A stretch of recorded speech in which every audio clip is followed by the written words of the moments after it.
4 millions, c'est le nombre de personnes qui chaque jour franchissent les portes d'une officine en France.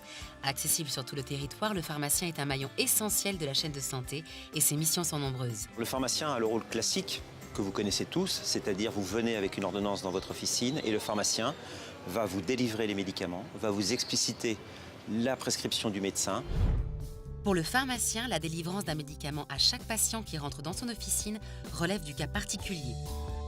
Spécialiste du médicament, le pharmacien, quand il prend l'ordonnance, analyse tout d'abord l'historique médicamenteux, le dossier pharmaceutique ou le dossier du patient. Il vérifie en échangeant avec lui la cohérence de l'ordonnance et la présence éventuelle soit d'interactions médicamenteuses avec un traitement habituel, soit de contre-indication avec son état de santé. C'est ça, c'est un acte intellectuel, c'est l'analyse pharmacologique de votre ordonnance quand vous sollicitez un conseil.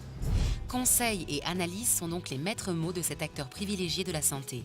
Mais ce n'est pas tout. Depuis 2009, avec la loi Hôpital, Patient, Santé, Territoire, ces missions se sont étendues. Il réalise désormais de façon personnalisée des tests rapides d'orientation diagnostique. C'est le cas pour le diabète ou pour la détection de l'angine bactérienne. Et il réalise également des entretiens pharmaceutiques, entretiens personnalisés, où patients et pharmaciens échangent sur la compréhension du traitement, sur son suivi. À ce titre, la création du dossier pharmaceutique est un vrai plus. Mis en place en 2005 par l'Ordre national des pharmaciens, ce dossier électronique individuel est désormais consultable dans la majorité des officines. C'est un service gratuit proposé par les pharmaciens. Il contient la liste de tous les médicaments délivrés aux patients, avec ou sans ordonnance, durant les 4 derniers mois.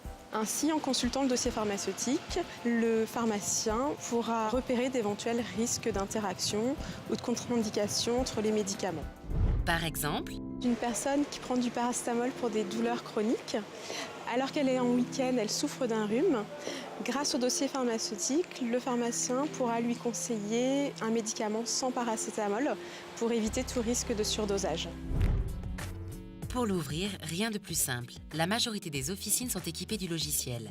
Mais soyez rassurés, sans vous, le pharmacien ne pourra rien faire. Le pharmacien ne pourra accéder à votre dossier qu'en votre présence, puisqu'il a besoin de votre carte vitale. Et le pharmacien doit, lui, s'identifier grâce à sa carte de professionnel de santé. Un outil totalement sécurisé et confidentiel qui vous appartient. On peut demander à tout moment la fermeture du dossier pharmaceutique dans n'importe quelle pharmacie. C'est bien parce que le médicament n'est pas un produit comme un autre que son utilisation doit être entourée de beaucoup de précautions. Et comme la vente de médicaments en ligne est désormais autorisée pour ceux sans ordonnance, il est impératif d'être très vigilant. Il faut absolument vérifier avant toute chose que le site est bien celui d'une pharmacie d'officine agréée en allant sur le site internet soit du ministère de la Santé, soit sur le site du Conseil de l'Ordre des pharmaciens qui donne la liste des pharmacies agréées. Pas question d'acheter ces médicaments sur des sites de petites annonces ou sur de grandes plateformes de vente en ligne. Le médicament n'est pas un produit comme les autres. Il peut être dangereux pour la santé s'il s'agit de médicaments contrefaits, falsifiés ou d'origine douteuse.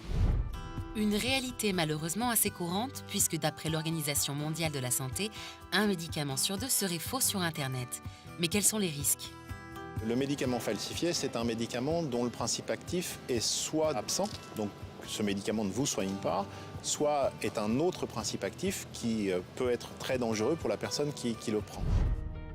C'est pourquoi s'adresser à une pharmacie en ligne, rattachée à une officine physique agréée, c'est un gage de confiance. Aujourd'hui, du fabricant jusqu'au pharmacien d'officine, vous n'avez qu'une succession de pharmaciens présents le long de la chaîne, donc de la fabrication jusqu'à la dispensation. L'ensemble pour assurer une sécurité optimale.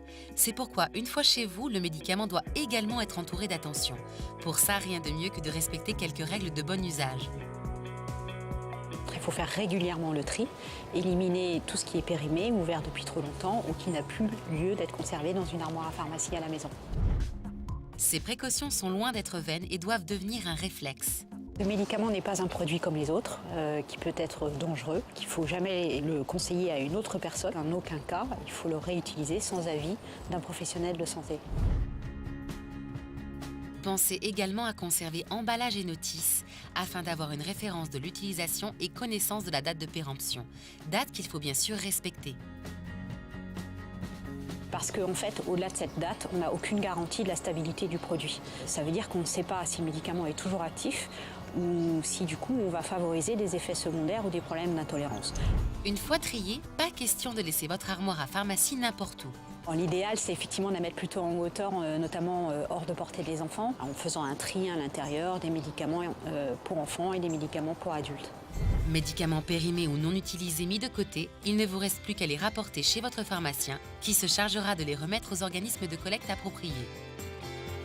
Cyclamed pour les médicaments et Dastri pour les piquants, ces derniers ne devant jamais être mélangés.